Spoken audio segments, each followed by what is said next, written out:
Fabulous. Thank you. So we actually have quite a packed agenda for today. We're hoping to squeeze quite a lot into an hour and a half, so I'm going to go straight in.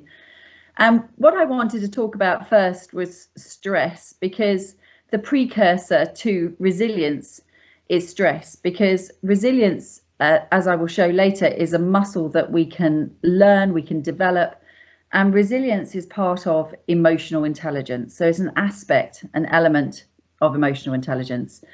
And there's some of our partner organisations like John Cooper have done a huge amount of research around emotional intelligence, but we really wanted to focus predominantly in the area of resilience, because in this world of mental health and trying to understand what we mean by being mentally healthy, and organisations are trying to establish some strong practices around mental health, we felt that we could look at the problem from the employee perspective, and what could we do to help them to become more resilient in this environment, in this culture, whilst organisations are focusing on how can they help their employees have a well-being and have mental health, and what practices do they need to put into place.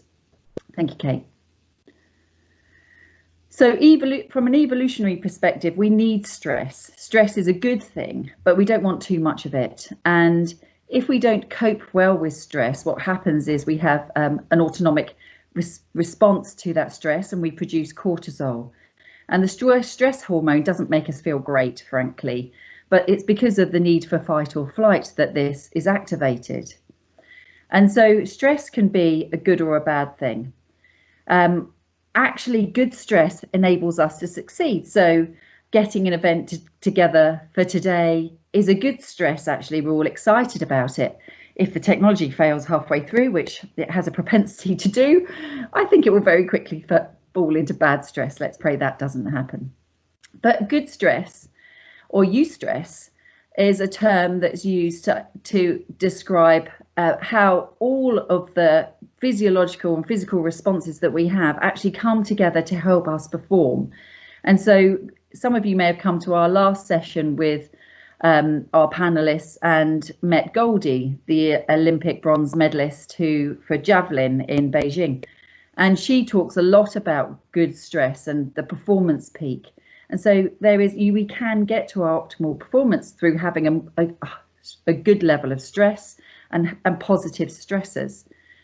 But increasingly, we're being faced with a more negative stress, and this is impacting us in negative ways.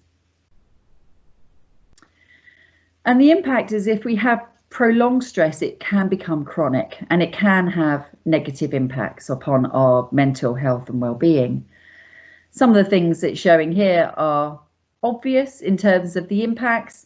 And my interest in this started when I did my PhD and looked at type A behaviour, so coronary heart disease prone behaviour. So I've always been interested in the impact of stress on well-being and on our health. And the symptoms are real. I mean, there's physiological, physical, emotional, cognitive, as it says here, symptoms. And what we need to do is start to understand how to experience and witness them in ourselves and our colleagues as well. How attentive are we? And in an emotional way, how attentive are we to seeing some of these things both in ourselves, so our emotional intelligence, and our social intelligence, seeing them in others?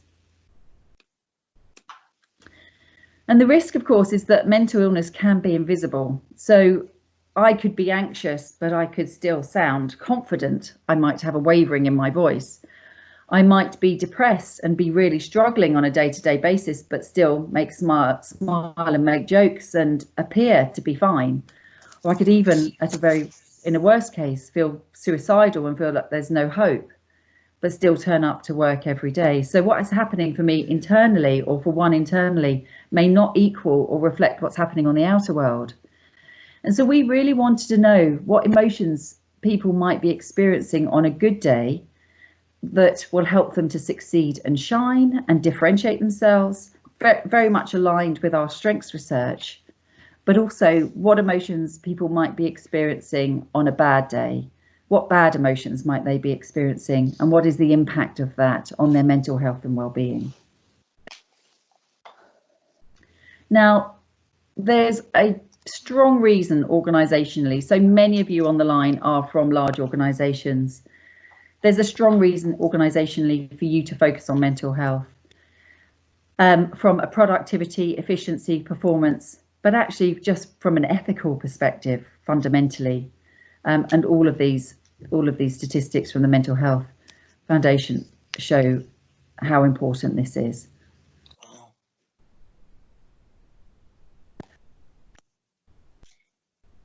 Sorry, I just muted myself to cough. So we interviewed 40 HR directors, brilliant HR directors who are clients and friends and colleagues, and CHROs to understand what they are doing in the world of mental health. And we asked them if they have a mental health agenda, and 77% of those 40 organisations said yes, they do have an agenda. 17% surprisingly said no, and 6% said aspirationally, we're talking about it, but we're not quite there yet. When they were talking about a mental health agenda, most of them had mental health first aiders, mental health counsellors, they had an employee assistance programme of some kind, but they all said they could do more, particularly in this environment. This is one of our clients and friends who has been getting trained on our products, but also was interviewed, and I'll give you a moment to read what she said when we interviewed her.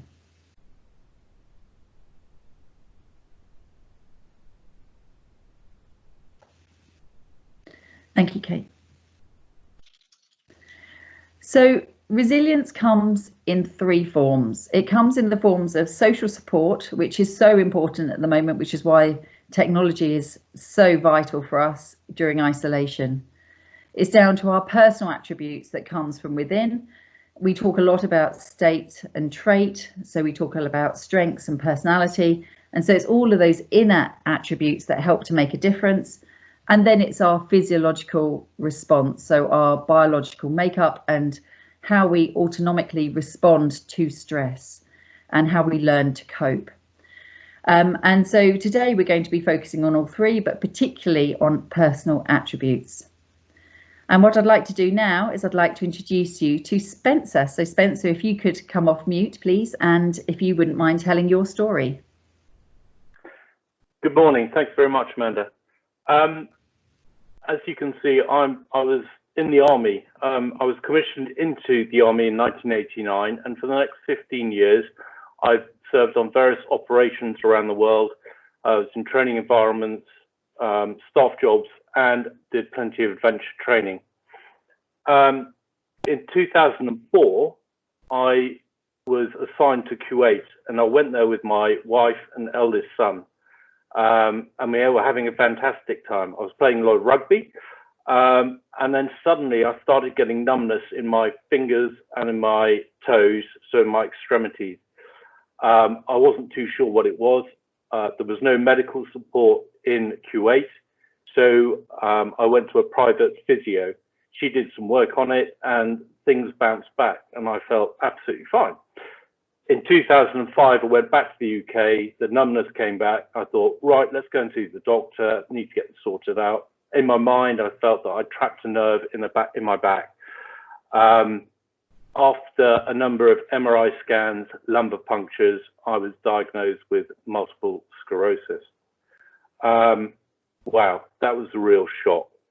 I'll come back to that in a sec. But for the next up until my medical discharge in 2017, I commanded a personal recovery unit looking after the most vulnerable individuals in defence who had been broken one way or another, either wounded, injury, or sickness. And then I moved to Army Headquarters, where I was working on the policy and delivery of welfare across the military. Going back to diagnosis in 2005, how did I feel? The first thing that hit me, and again, this ties into the BeTalent resilience questionnaire. Things that came out was worry, guilt, that I felt really bad myself because others were going off at the time. They were going on operations in Iraq, and I couldn't do that. And I was really impatient because I couldn't understand what was going on. I was extremely uncertain. I was a real fear of medical discharge, I was worried about my job, about what was going to happen to my family. I was worried about support network. That would all go because I'd have to move. A house, because we were a military accommodation, and that would leave as well. And then on top of that was what I would call the it's known as the iceberg effect. So what everyone saw was my mobility and lack of, but actually it's all the other stuff underneath: the mental health, the fatigue, the bladder, bowel control, insomnia. I can go on, and they were really difficult. And finally, mental health. Whilst I don't consider myself to have a mental health problem, at the time I was very confused. I was insecure. I was scared, to be fair. And most worryingly, I was probably hurting the people I was trying to protect, my family. And it made me realize that whilst I have multiple sclerosis, we all live with it. So if I have a bad day, my family has a bad day, and vice versa. And that was really important to me. Next slide, please. I was very fortunate being in the military that there are a number of sport agencies who can assist. Initially, I went to the Defence Medical Rehab Centre in Headley Court, and that gave me time, and time is really important. Time to think, time to reflect, and work it out what it was I wanted to do. At this point, I worked really heavily with the psychologists. I didn't think I needed to, but I realized very quickly that I did. And I did a mind map to try and work out a relationship between myself, my family, the MS, future employment, and where I was going. Excuse me. I also had a huge amount of support from charities, but probably the most important was the support, not necessarily for me, but for my family. I got a lot of support. I could go to Headley Court, but who was it my wife and my children could turn to? And they needed someone to go to, and there were numerous service charities and MS charities to do that.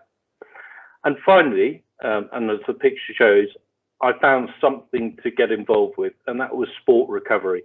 As I mentioned, I'd been really active in my life, and I wanted to get involved in some form of adaptive sport. Next slide, please. I was involved in 2017 with the Warrior Games, which is the American Games for Wounded, Injured, Sick personnel. And then in 2018, I was fortunate enough to be selected as the vice captain for Team UK at the Invictus Games in Sydney. These are the games that were founded by Prince Harry and actually stem very much from the American Games, the Warrior Games. What a fantastic experience. And I used the sports that I did to work with my family. So very much cycling, I use hand cycling, sailing, I could take the children with me, and swimming. You've got here the picture of medals. Clearly medals were given out. To me, it wasn't that important because my medal was achieving my own personal goals, the goals that I had set myself. So I knew that if I came away from the games without a medal, actually I'd still be happy if I achieved my own goals. And in fact, my gold medal in many ways was achieved before I even went to the games. I was swimming in Salisbury, and I had my wheelchair at the side of the pool. Someone came up to me and said, "I've been watching you swim. What you're doing makes me realize I can achieve so much more." I had to carry on swimming because it made life very difficult. I was very emotional at that point.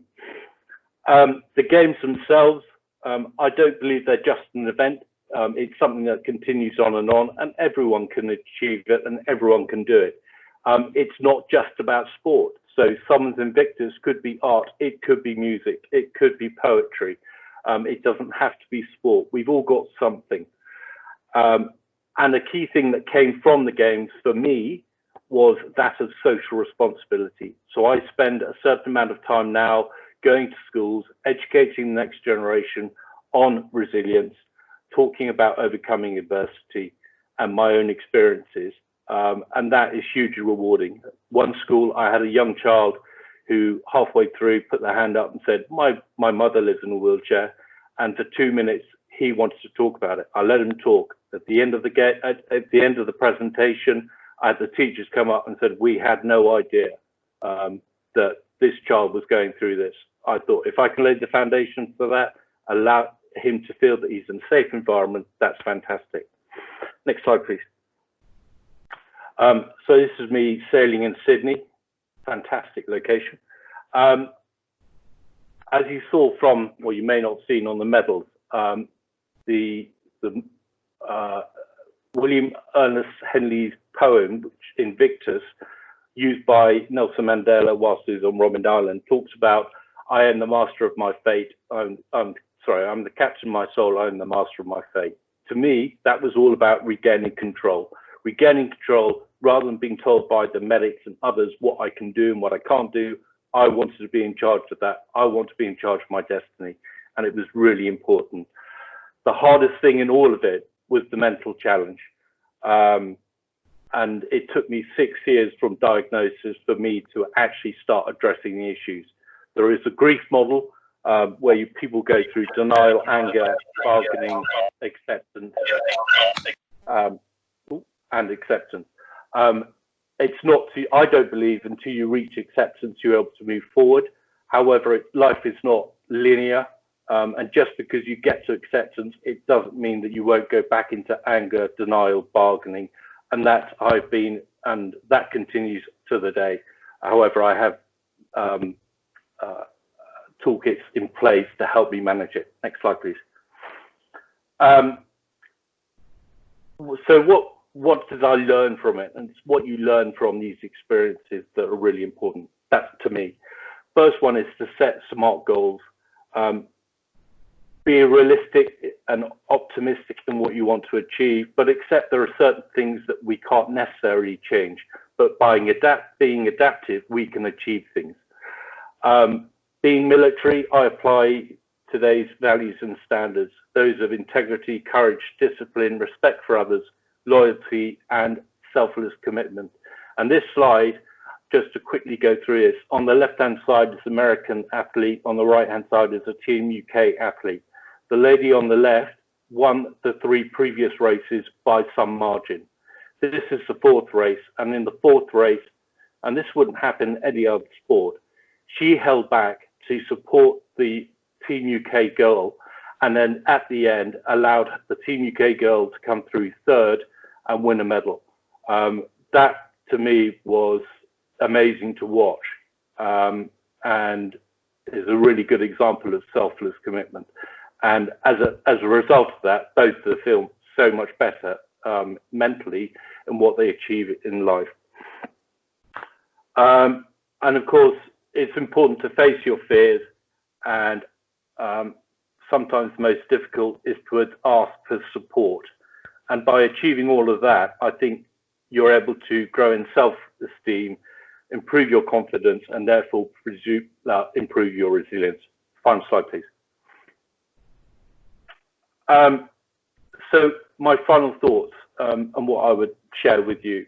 I think whatever you do in life, you've got to have fun. Isn't it great when you see lots of smiling people? You feel better for it. You need to have a plan. In the military, we often say it never survives first contact. That's absolutely fine. But you need a plan to start with and then adjust it as we move forward. You try and identify your one thing in life. For me, it's sport. For others, as I mentioned, could be art, could be poetry, whatever. Mental preparation is much harder than physical. To get the mental right, you will achieve the physical. Family is hugely important, and that's me with my wife and 3 boys. And my philosophy in life is give it a try, live for the day, plan for tomorrow, and also be positive in life. Thank you very much. 2 final things I would just mention. There is a new program that's just been released called HeadFit. If you Google it, you will find it. It's been very much written by the MOD and the Royal Foundation. Prince Harry is the patron of it, and it talks about mental resilience and mental fitness and mental health, and you may find it very useful. And finally, it's just a question of thought that people may want to think about, particularly in the current climate. A lot of people have been furloughed. What do people think, or have you thought about getting in touch? Communication is hugely important with those who've been furloughed to build their resilience and to build the business resilience in the future. Thank you very much.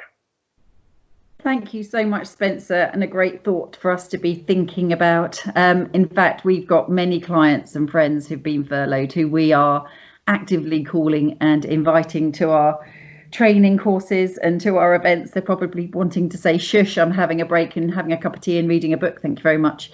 But we keep pestering them. So, Kate, may we move on, please?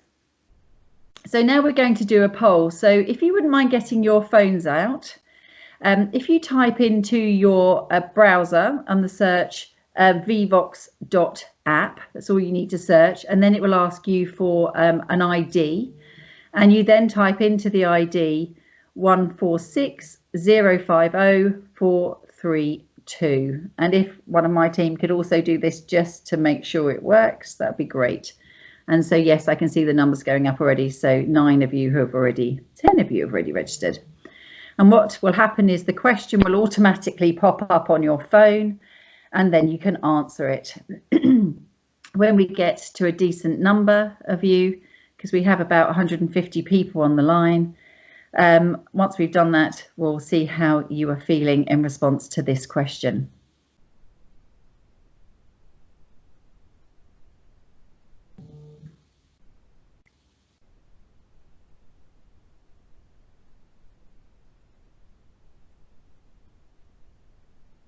Okay, if we get to about 80 responses, that would be great.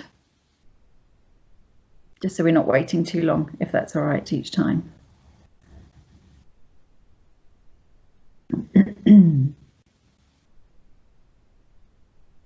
Fabulous. So the question was, how comfortable are each of you with ambiguity and uncertainty? And most of you have said comfortable, which is great. Some of you have said very comfortable, which is surprising in this current climate. And there are a few of you who are admitting that you are very uncomfortable with ambiguity and uncertainty, or uncomfortable. And so this really shows that actually we're all different. If we think about MBTI and the difference between J and P, judging and perceiving, we talked about that in an event that Reese and I ran yesterday for a client. And we were talking about how some people who have got certain preferences enjoy ambiguity and other people like to plan their way out of it. See if we can move on.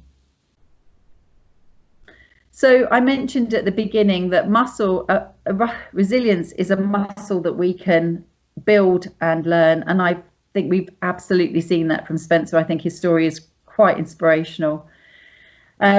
Stress can cause so many unhealthy things in our bodies, and it doesn't feel great.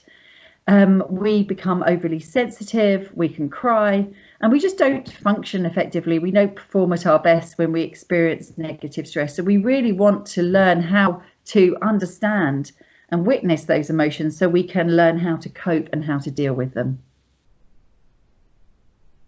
So in our research from our interviews, we asked what hinders resilience, what stops you being resilient? And these are the three main categories that were identified. So the first thing that stops people from being resilient is just too much pressure, too many competing priorities, too many back-to-back meetings. We're hearing people having way more meetings than they would ever have normally in the office because we're constantly on the screen. A lack of self-care, so not taking care of themselves, taking time to stop, to reflect, to eat, to sleep.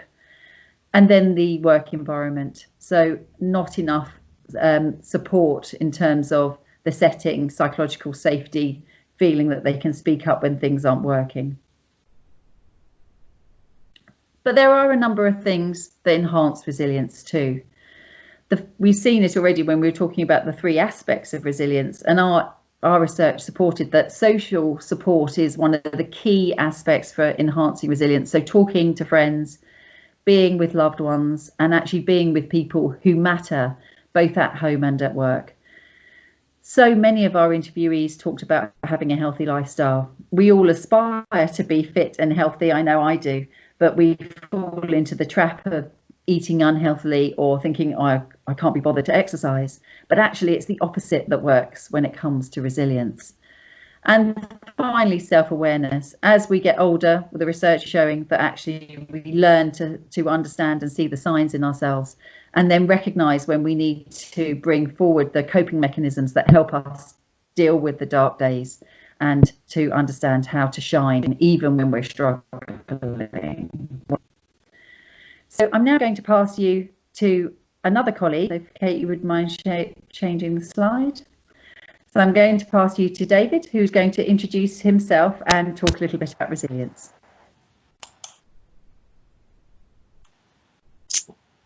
Okay, David? Yes, I am. I'm trying to come on.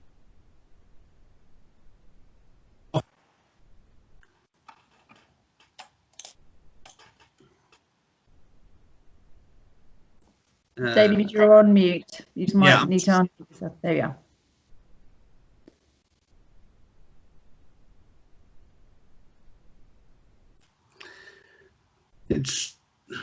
Yep, we can hear you, David. Can you hear me now? Can hear you now, yes. Perfect. Look, apologies, everyone. I was trying furiously then to come off mute. I would think my wife wishes he had that button for me to just put me on mute and not come off. Look, first of all, thank you, everyone, for allowing me to speak to you today. It's a great privilege to be able to do that at a very challenging time. To do. The signal's not great, David, so I don't know. It's probably a bandwidth issue. Do you want to move on? I think it's probably going to be a bandwidth issue. Is it? Okay, what we'll do is we might try and come back to you afterwards, if that's okay. Give it a go. We'll come back to you in a moment then, okay. David, if that's okay. We'll try and, if you can sort out your bandwidth, if you've got a phone you can sign up to, we'll come back to you in the next phase, if that's all right. I'd hate to miss what you've got to say because I know what it is and it's good.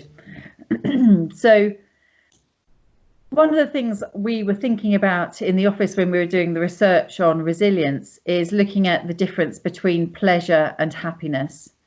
And so pleasure is very much short-lived, it's visceral, it's that immediate feeling, it's often about taking, and it's if you think about opening a present.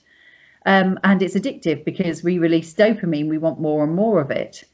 And before COVID, we were often seeking pleasure.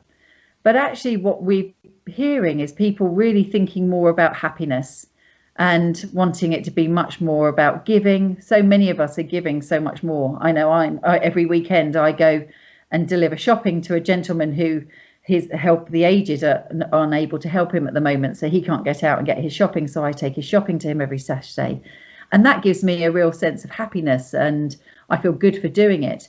It's certainly not a dopamine moment, it's definitely a serotonin moment because I feel really pleased with myself for making a difference in someone's life. And I think with the situation we're moving very much from those immediate gratifications towards doing things that are making us happier, and I think that there's a lot that can be learned from the way we're living now. But there is a real link between happiness and resilience too, because the more we can see activities that are long-lived and ethereal, giving and so on, the more likely we are to be able to be resilient. So I'll keep going. And David, I'll come back to you. So if you just speak up, David, when you think your signal's working again. So in terms of well-being, one of the things we asked each of the contributors, the HR contributors, is, what do you think really contributes to the well-being of your employees? And these were the 6 areas they said that they felt were the most fundamental for their employees' well-being. And it's interesting how often psychological safety comes up in the conversation now, and people feeling like they have the permission to speak up and to be honest, and to have purpose and to feel valued. So all of those things are still so fundamentally important. We're now going to do a card sort exercise. So some of you may have already completed our card sort app, and we are at the end, if we have enough time, going to show you the app, the Resilience app. But for today, just for speed, we're going to actually do a card sort using the slides. So if you wouldn't mind getting a paper and a pen, what we're going to do is that we're going to show you the 9 pairs of emotional resilience cards that are part of our card sort exercise and our emotional resilience questionnaire. We're going to present you with each card pair, and what I'm going to do is ask you to, if you could go to the next one, Kate, so I can show it as an example. I'm going to give you each card sort pair, and I'm going to ask you to write them down. So worried and carefree are the first pair. So are you someone who's prone to worry on a bad day, or are you quite carefree on a good day?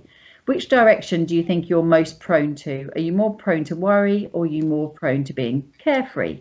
Now, there's going to be 9 pairs of these cards, and what we're going to try to do is try to ask you to identify 3 emotional risks that you might experience on a bad day, which are on the left, and 3 emotional strengths that you might experience on a good day. So, team, would you mind just making sure everyone's on mute, please? Thank you.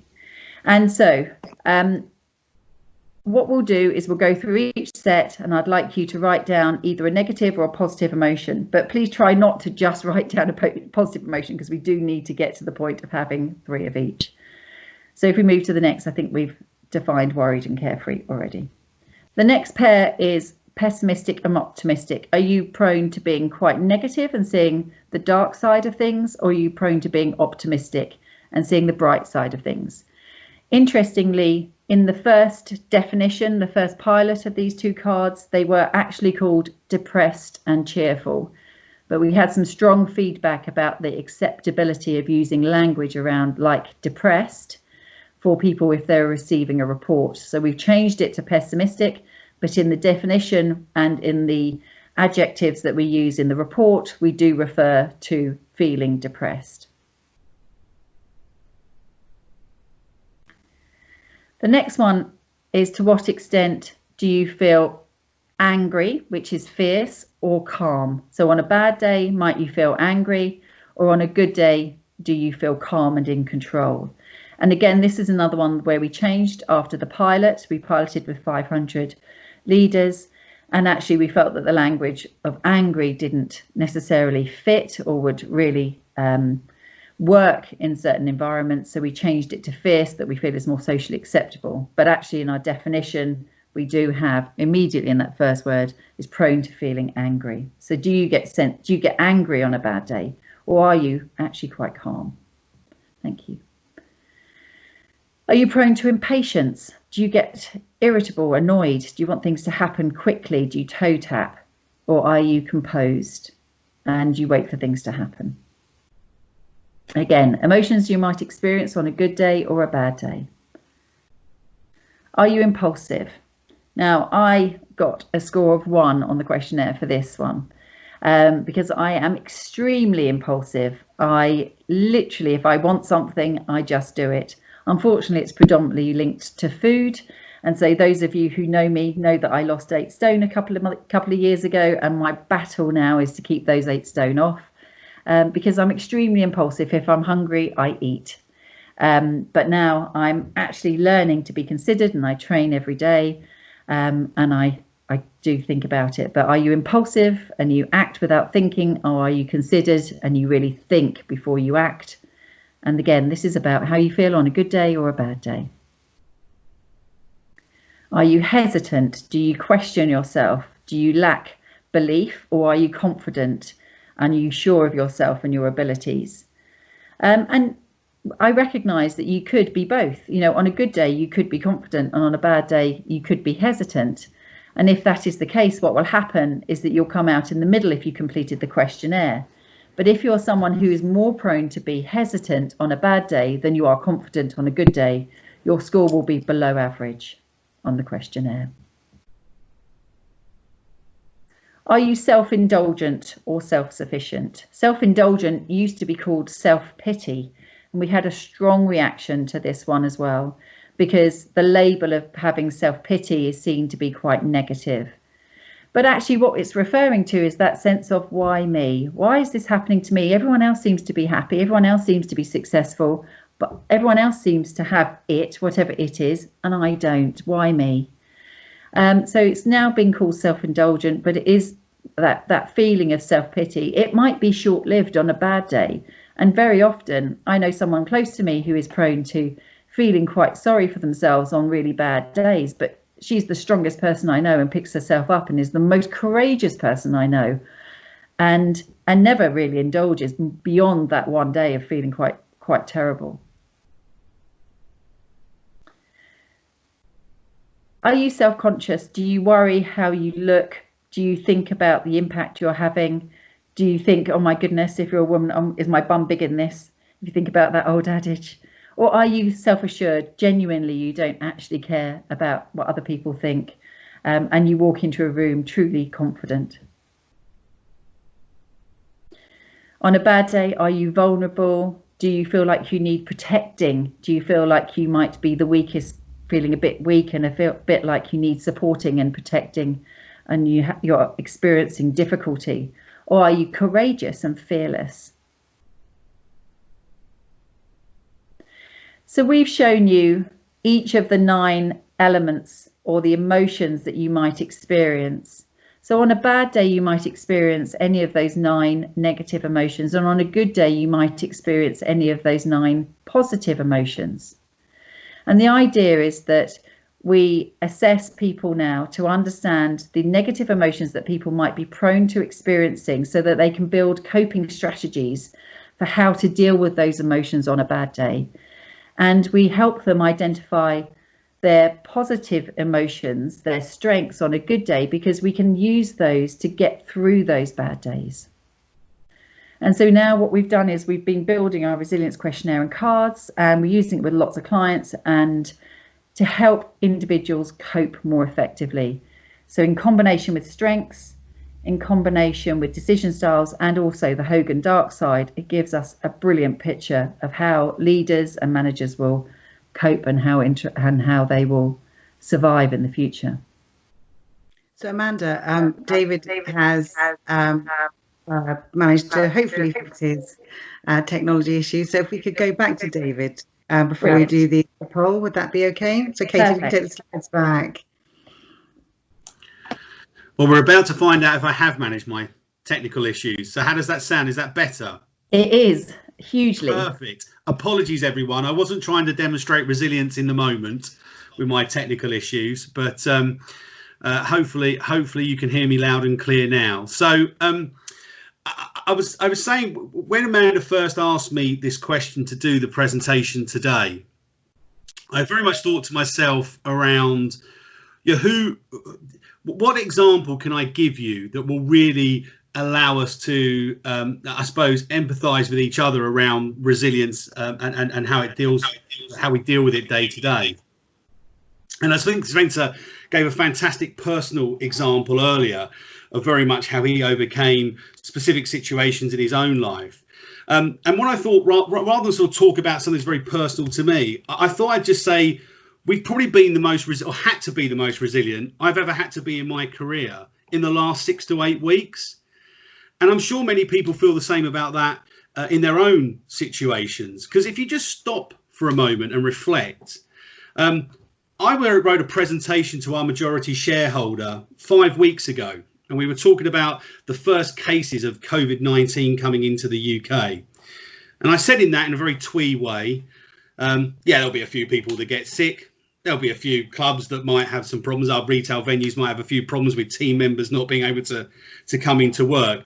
But that's probably going to be the extent of it. We might even step up our cleaning procedures, but that'll be the extent of it. And clearly, as we sit here 5, 6 weeks on, that's taken everyone by surprise. And when you look at what we're dealing with, it's not just the work environment. So it's not just the board being more challenging about how we're going to now reopen. It's not colleagues talking about how does furlough work. It's not colleagues who are on furlough talking about their own mental health issues. All of those are challenges in their own right. But if we just stop for a moment and say to ourselves, think about the logistical issues you're dealing with at this moment in time. Families who maybe have children going between parents, schooling in its own right. How many people now are dealing with lesson plans on a daily basis, having to print and download materials for children to use the next day? You're talking, going back to Spencer, someone who's particularly, was particularly involved in sports and activity. You're now being restricted to maybe only half an hour a day. These are all things that we'll be dealing with, and we have to be particularly resilient about. So I will just pause there for a moment, just ask you to think about your own set of circumstances and how you're having to deal with it on a day-to-day.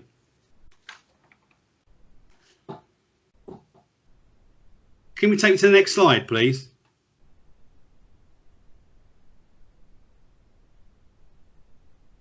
So that's what we're trying to deal with.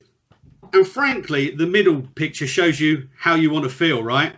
You want to be throwing those arms up, celebrating success, feeling you're on top of the world. But frankly, if you're anything like me, you're in that final picture. Every day is a challenge. You're screaming at someone down a phone, you're screaming at a partner, you're screaming at a child, you're frustrated, you're tense. There's another problem that comes up. And how do we really deal with that? Can you take me to the next slide, please? Now, the first thing is, a lot of people try and give you advice and you think about it yourself.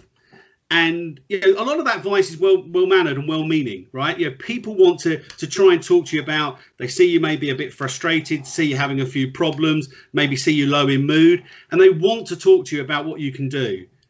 But frankly, for anything like me as well, there are certain people you will listen to, but the majority, you'll just think to yourself, although you know it's well-meaning, just leave me alone. Because you're in a place where, frankly, you're trying to find your best route through it.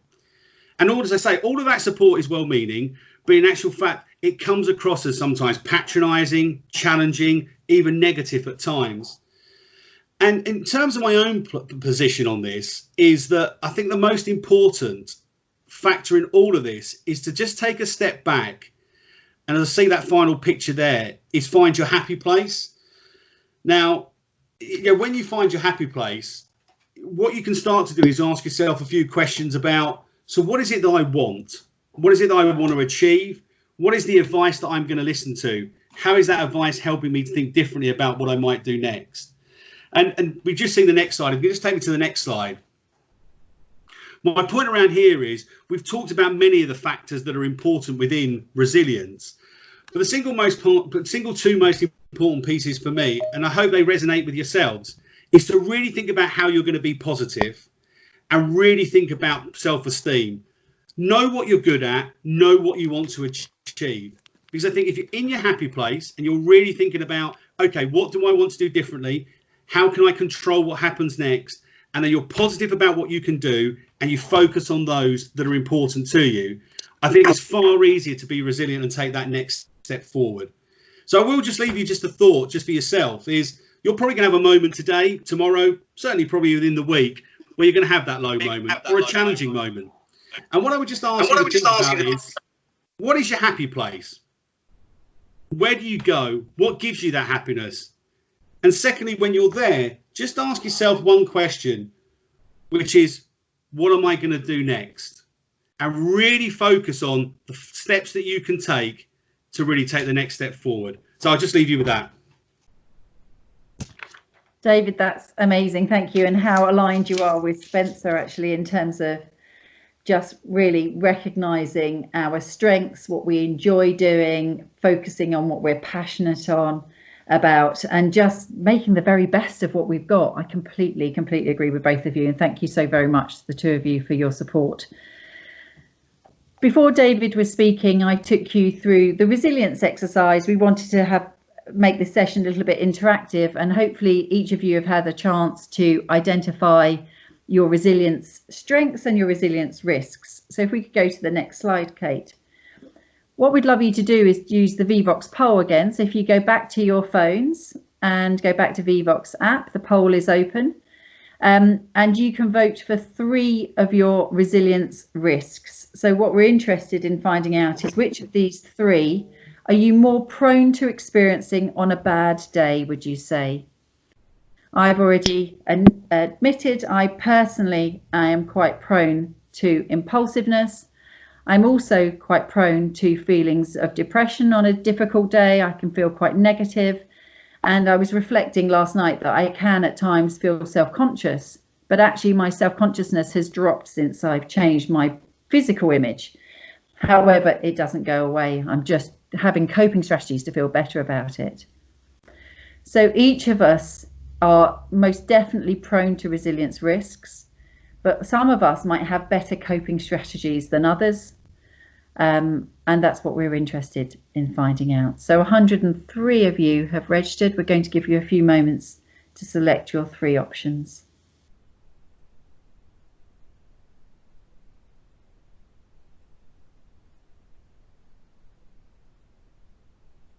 Thank you, Kate. So how interesting. So 55% of us are prone to worry or anxiety. Impatient, goodness me, I better move on with the slides, otherwise you'll be impatient with me today. And self-consciousness, how interesting. So 3 of them are coming out at the highest at the moment. I'm interested, I mean, there's quite a good sample there. I wonder how it relates to our norms. I can't answer that yet. We've got our norms are in the thousands, but it'd be quite interesting to see how this 100 people who have responded, how you compare to the norms. So if we now look at the next question. So on a good day, which of these resilient strengths are you most likely to choose? And please choose up to 3 again.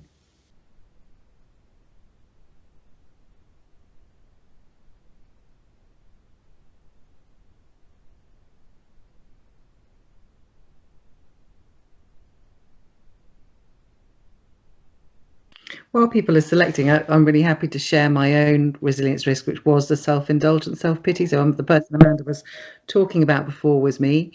And I think the interesting part is that if I was selecting it, I would never have selected it for myself. So it's something that I got through the profile and through the feedback, and I rejected it to begin with.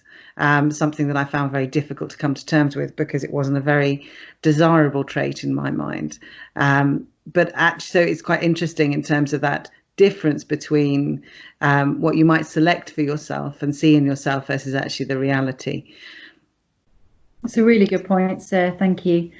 Because actually, with this product, it's quite different from, in this process, it's quite different from using the strengths tool.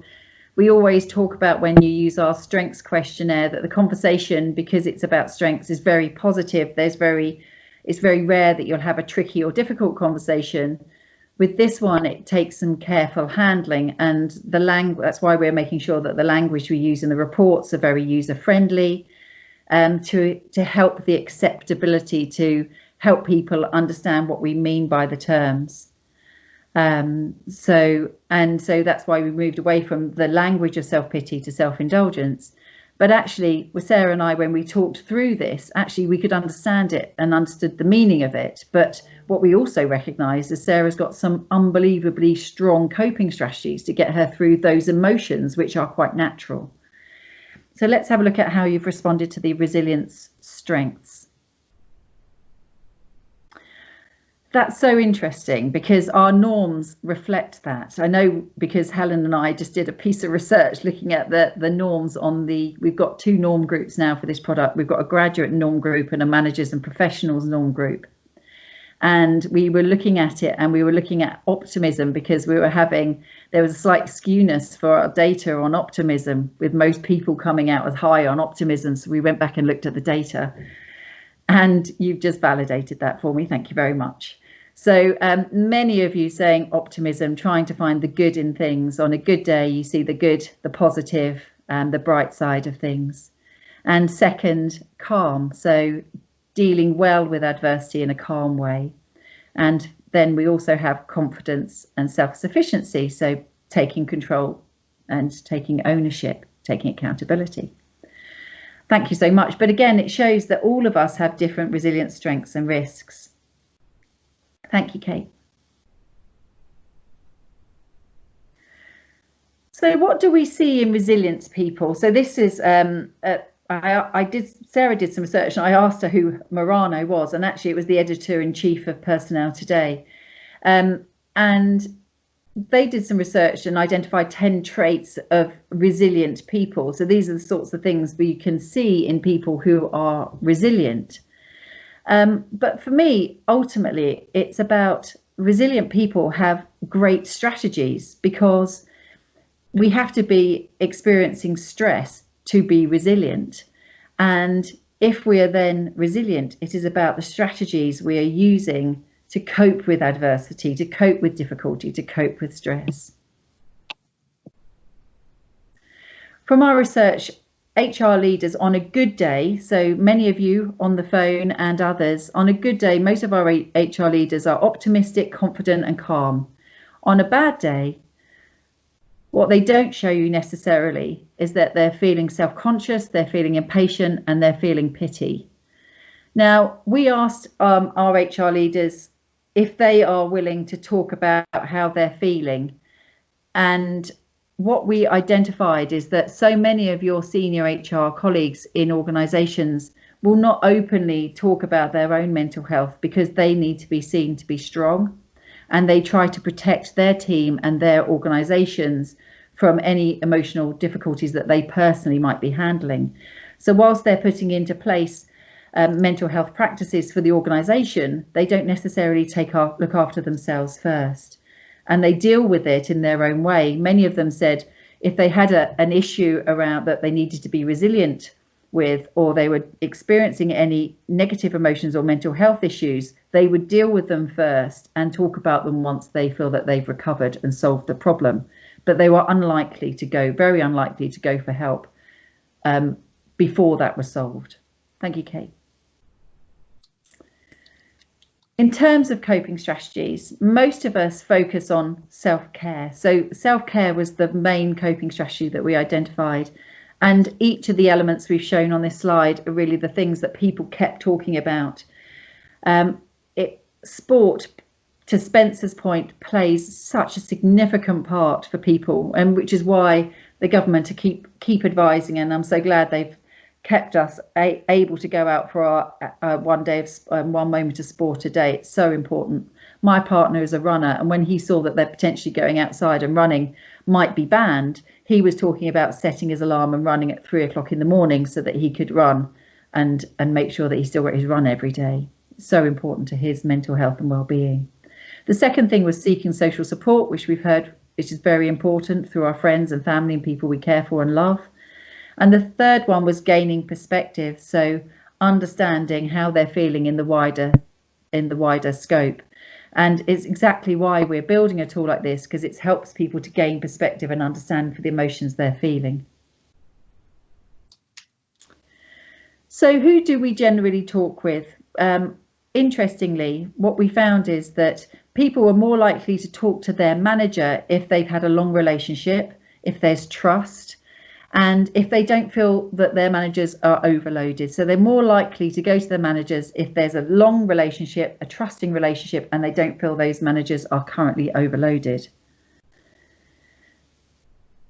The people are more likely to talk to their colleagues about how they're feeling if they don't feel that there's a hierarchy, if they feel that they can talk to them as human beings, and that there's, again, trust and closeness, and there won't be any perceived judgment that they are not able to cope or will impact the way they're perceived at work and their professionalism. But fundamentally, our research identified the importance of just talking. Talking is really so important in helping people who are struggling. And even more important than that is actually listening. And very much to David's point, listening and properly listening is so fundamental, because as soon as the trust is broken, people will never come back. And so they'll never come to you asking for help if the trust is broken. And the trust is very easily broken if an individual you're talking to feels that you're being at all judgmental or questioning in terms of, well, is that to be true? Interestingly, our research identified that the younger generation are more likely to speak openly about how they are feeling. And actually, the research has shown that Generation Z are more likely to have therapists and be open to talking about how they're feeling than some of the older generations. And one of the things Kate, if you wouldn't mind moving on, one of the things that I found interesting from our research is that with our questionnaire, if you're somebody who achieves very high scores on the questionnaire, which means you are resilient and you're more prone to the positive emotions on a good day than the negative emotions on a bad day, what we're finding in our research is those people who don't experience the negative emotions don't necessarily always understand them in others. And so when somebody who is struggling comes to them, they're often the people who say, it'll be fine, pick yourself up, go for a run, sort yourself out, tomorrow's another day. Because they don't experience the negative emotions, they can appear as if they don't always understand and recognize it because they haven't necessarily experienced it. So if you get the chance to complete the questionnaire and you're somebody who gets very high scores, it would be interesting to reflect on how easily you identify and witness people when they're struggling and how you personally can help them. And rather than just saying everything will be fine, what questions do you ask to help draw out how they're feeling? So we've moved on to a poll. So Kate, if you wouldn't mind starting. So who are you most likely to discuss your mental well-being with at work or at home?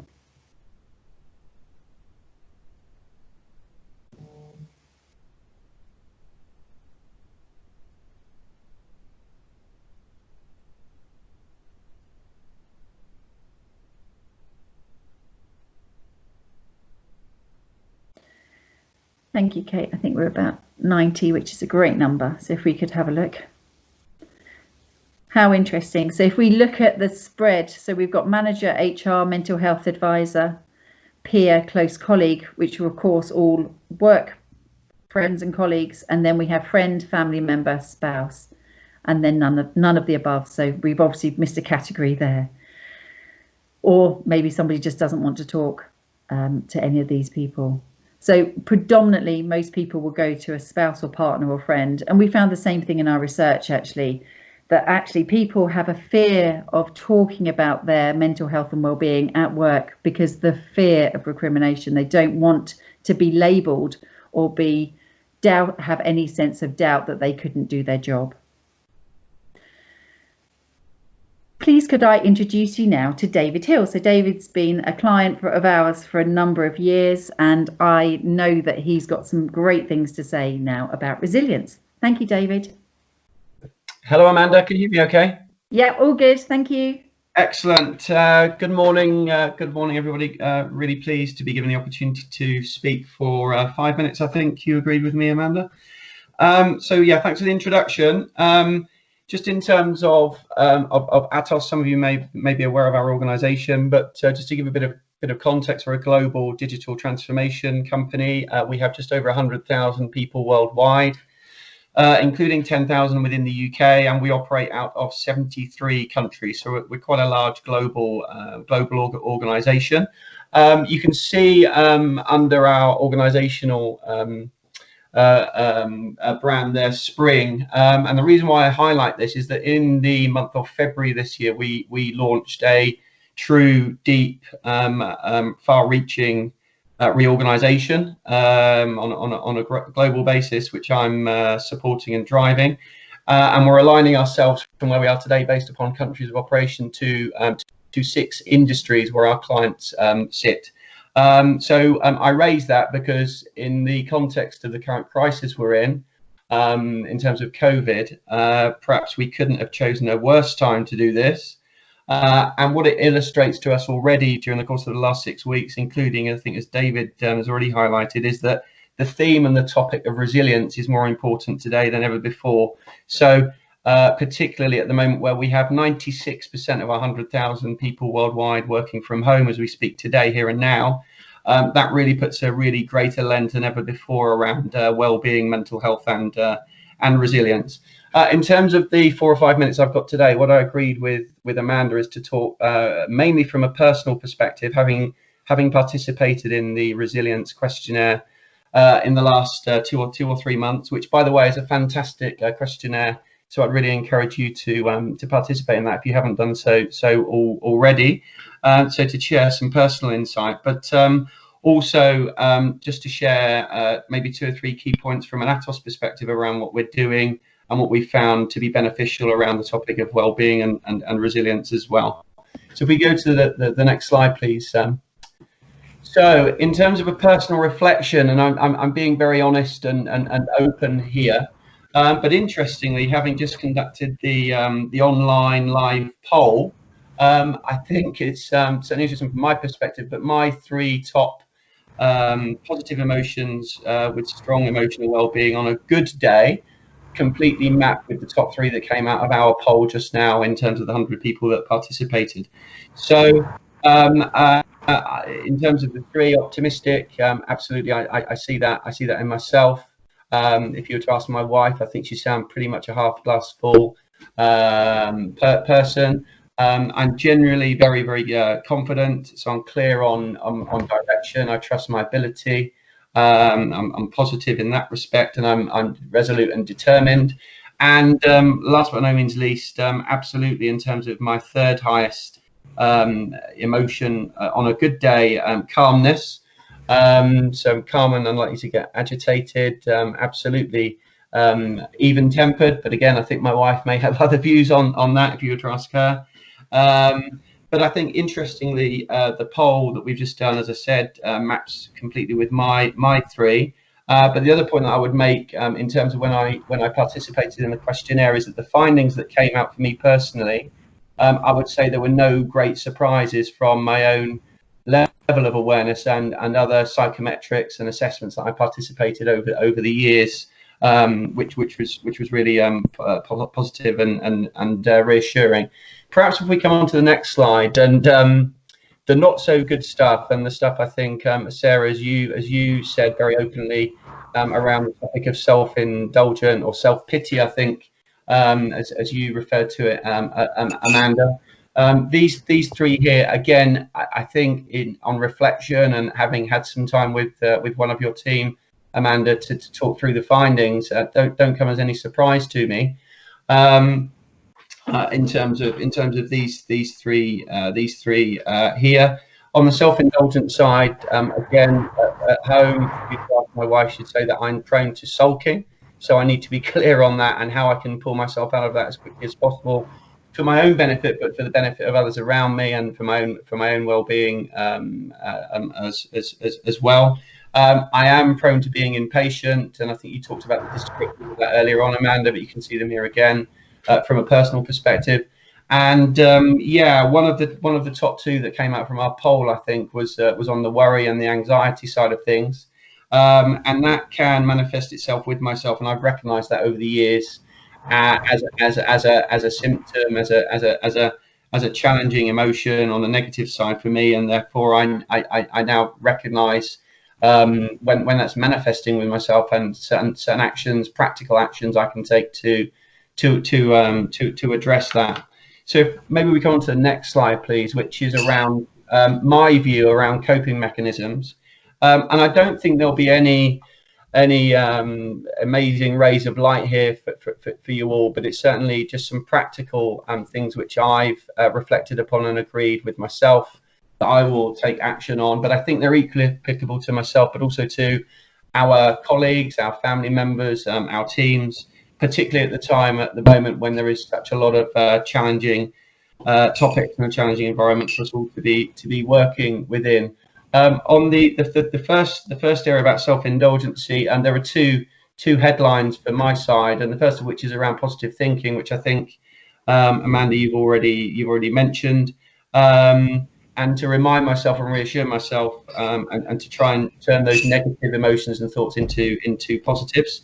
One thing that works for me, certainly from a work perspective, is not to take things personally. Clearly, things do go wrong. Clearly, at times, we all make mistakes. I think we'll all hold our hands up in that respect. But it's important you don't kind of wallow in that and take it personally. That you learn, reflect, and you move on, and you turn it into positive action to look forward.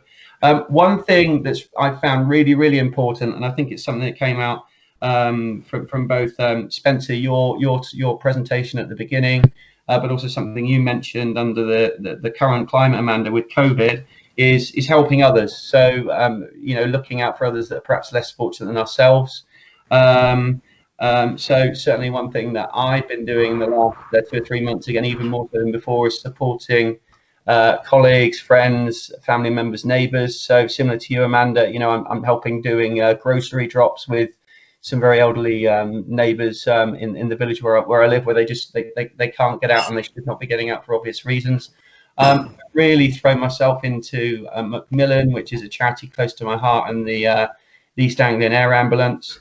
And under PPE, two things which I've done, which has made me certainly feel better about things, but also open my eyes up to remind myself about the wider world, is about the PPE topic, which I think we're all familiar with, whereby a friend of mine launched his own printing service at cost, which we supported, but also I rallied around with friends and family to provide PPE equipment to the local hospital here in Kettering, which was met with an amazing reaction, and really was a really quite humbling experience. On the impatient side, what works for me, to reflect, take time out and think about my behavior and change that behavior for next time, because when you are impatient, I think some of us on the call today will recognize this, it can have quite an impact on others in terms of how we come across.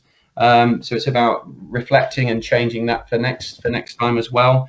And I think one thing which is really important is the second point around seeking feedback and being brave. So I think the listening topic that David mentioned is key as part of that. But, you know, I think we should be open to receive feedback, to reflect upon that feedback and take action accordingly. And then on the worry side, it's already been mentioned at length around looking after ourselves, both physically and mentally. One thing that I've discovered in the last 2 months as a practical action I made the decision to explore is mindfulness. I think it's fair to say that in previous years I kind of didn't treat that with much credence, but now taking 10 minutes out as often as possible of my daily routine, particularly at the moment with everything that's going on, is proving to be very, very useful and very, very powerful. So I'd encourage you and your team and your family members to consider that if you're not already. And then the positive thinking again, as we've talked about. I think one thing that resonated with me, David, was your reference to your happy place.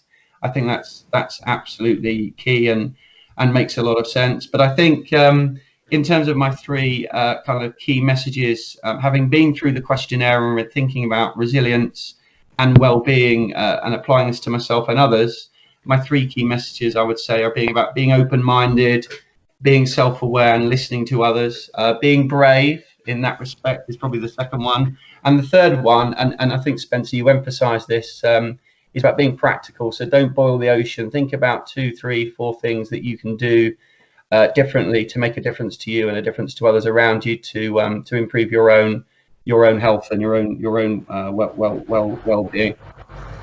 If we move on to the final slide,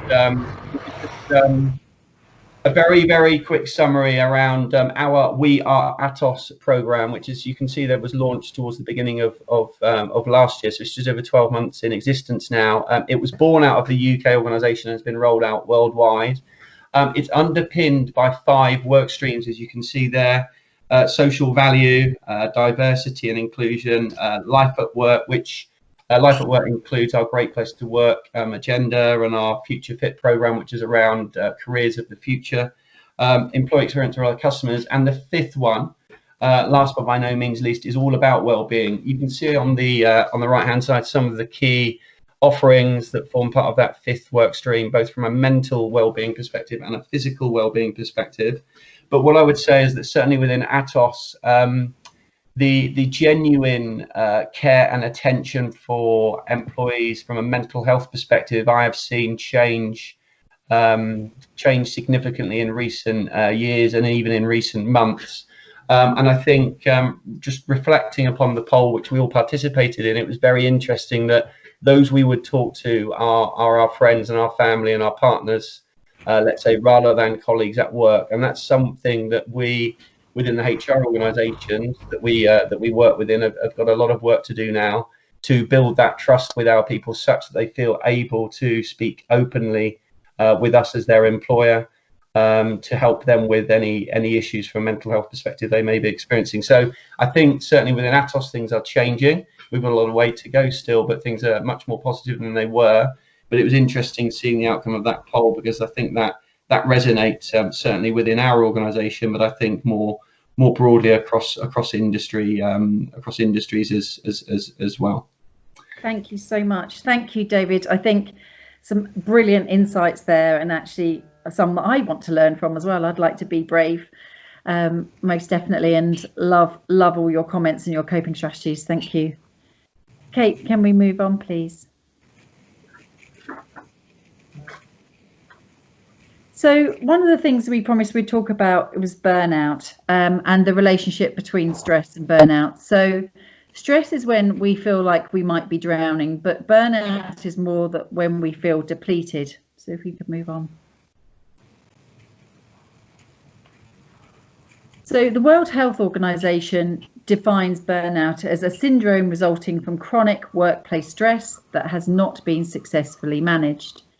How interesting that they refer predominantly to workplace stress. So burnout is a work-based mental health problem rather than a personal one. But it really has three real elements to it, which is primarily around that complete depletion and exhaustion. And over the next couple of slides, we're going to talk through the stages of burnout. We asked each of the people that we interviewed, have you experienced burnout? And nearly 50% of participants expressed that they had. And actually, we wondered whether it impacted their ability to be resilient. For some people, they felt that being burnt out in the past and getting to that very much depleted point meant that they now can cope better because they can see the signs, where other people had such significant burnout that actually that when they experience the negative emotions, they almost go there so quickly and find it really hard to draw themselves back. So they actually have fewer strategies for coping because they have at some point been completely burnt out. The themes that we really saw were tiredness, helplessness, hopelessness, and the physical impact on sleep and mental well-being. So there are a number of steps that people go through, that we go through when we're on our way to burnout. And these are quite useful for helping us understand and recognise them.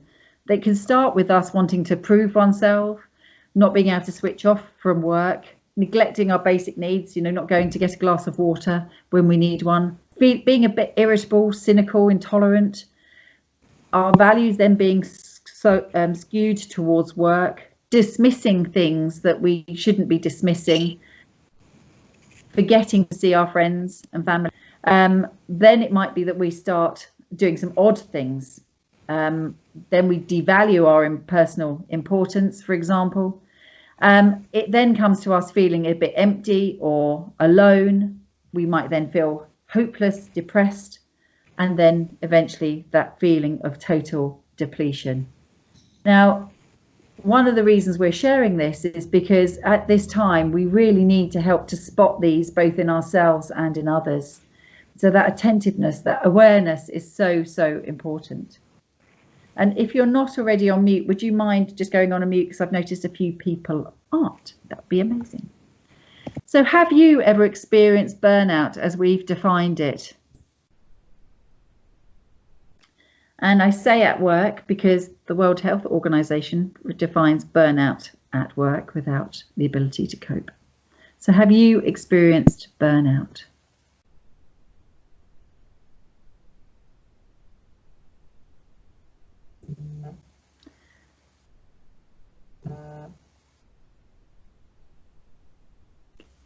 Thank you, Kate. We have about 80 people responding.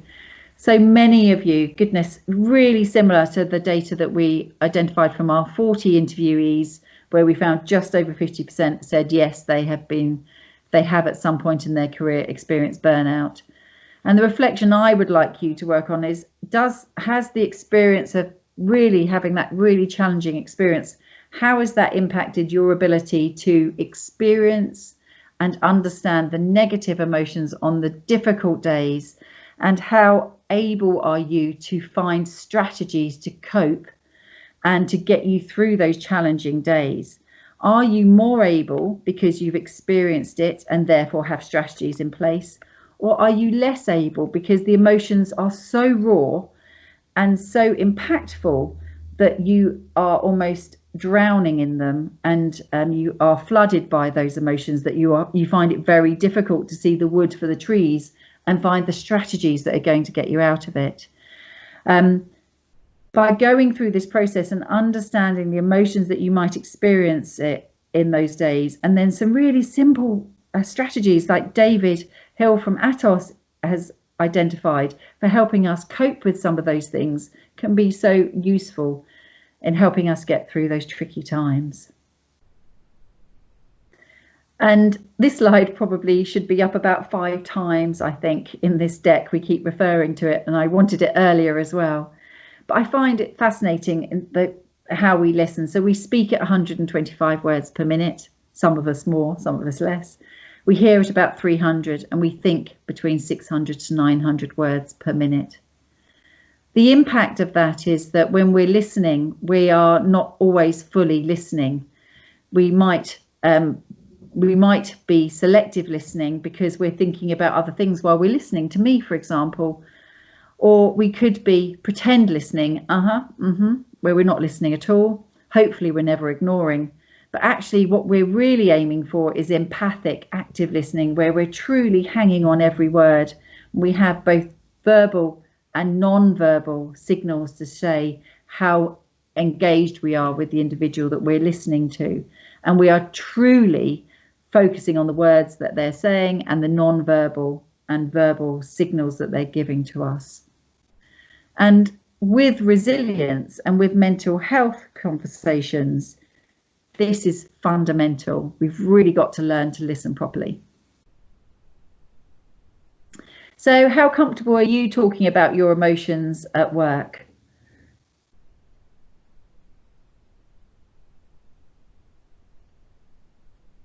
We've only got 10 minutes left of the webinar this morning, so we're going to just fly through. We haven't got many slides left, but if we could close the poll at about 60.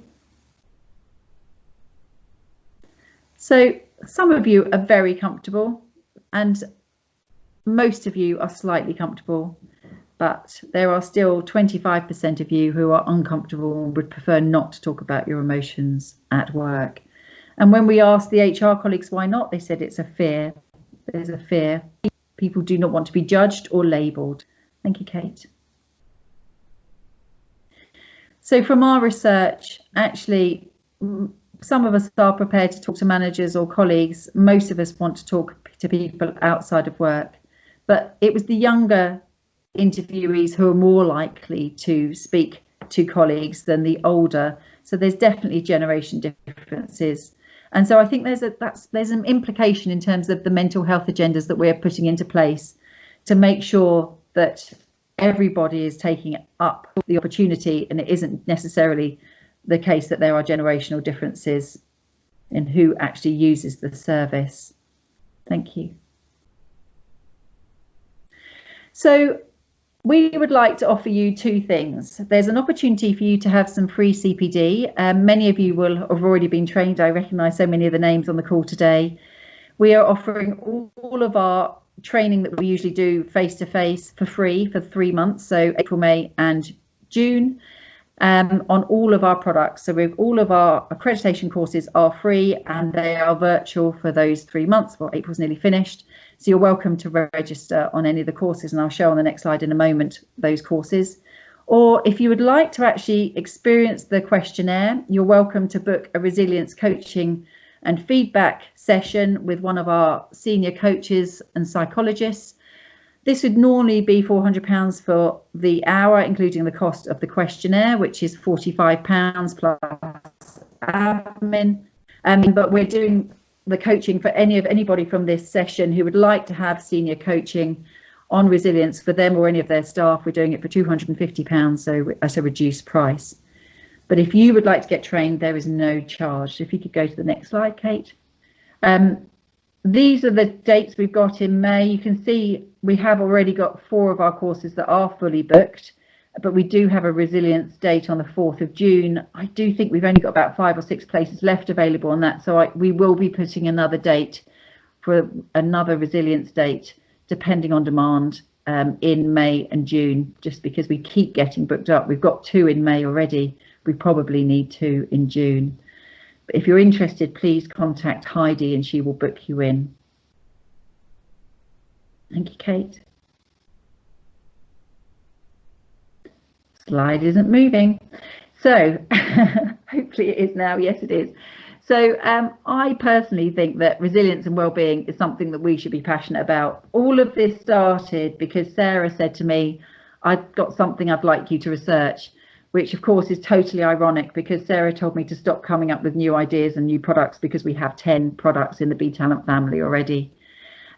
She had seen an opportunity to start thinking about resilience. She'd identified there was a triangulation between using NEO and the neuroticism scales, the Hogan, the development survey, dark side, and our strengths tool.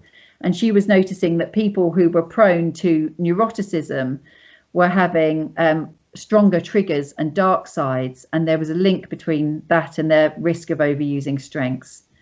And so we went on this journey a year ago to start building our resilience questionnaire. And I must say, the team and I have thoroughly enjoyed this research, and it's something we're all completely passionate about. And brilliant that we've had over 150 people on this call today talking resilience. And also, I must say, how topical today. Thank you, Kate. As we're not charging for any of our training or any of our webinars, if you would like to donate, these are a couple of links you can use. You're welcome. We'd love you to donate, and maybe you could even donate to Major Tom, as it's his birthday, 100th birthday today. Maybe we should get to 100 million rather than 30 million. Wouldn't that be amazing? But I'd love to thank you all for your time today, and also for all of your commitment and support. Zircon and BeTalent wouldn't exist if it wasn't for you, and we're particularly grateful at this time for how many of you are joining our training courses, and how many of our clients are literally calling us and saying, what can we do to help you? Because they want us to still exist in 6 months' time. So we have some clients that bring us to tears of joy because of their love and support. So I'd like to thank all of those, and you know who you are. So thank you so very much. And also thank you to my team. You're awesome. I couldn't do this without you. And in fact, I take the credit most of the time for your hard work. So thank you all very, very much. And if you have any questions, please do shout. It's been amazing. Thank you, everyone. I think we're just about at the end of the session. And it's a good point. We should probably leave with these words from Winston Churchill. And finally, thank you so very much, David and Spencer, for your contribution. Really, you made a big difference in this process and in this session. So thank you so very much. Wonderful. Thank you all. Thank you.